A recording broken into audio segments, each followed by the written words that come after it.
Hello అందరికీ, అందరూ ఎలా ఉన్నారు? ఈరోజు మనం పఫ్డ్ రైస్తో ఉప్మా చూద్దాం. అదే అండి, ఉగ్గాని అంటారు కదా.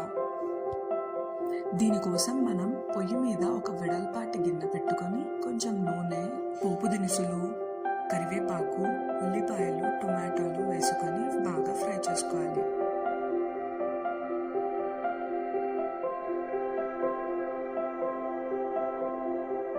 ఇప్పుడు టొమాటోలు బాగా మగ్గిపోయాయి. మనం ముందుగానే ఒక మిక్సీ జార్లో కొన్ని పచ్చిమిరపకాయలు, జీలకర్ర, కొబ్బరి, ఉప్పు, కొత్తిమీర వేసి ఒక కారాన్ని ప్రిపేర్ చేసుకోవాలి.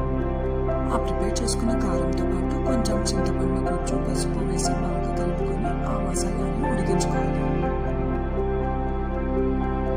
ఇప్పుడు చింతపండు గుజ్జు మొత్తం దగ్గరగా అవుతుంది.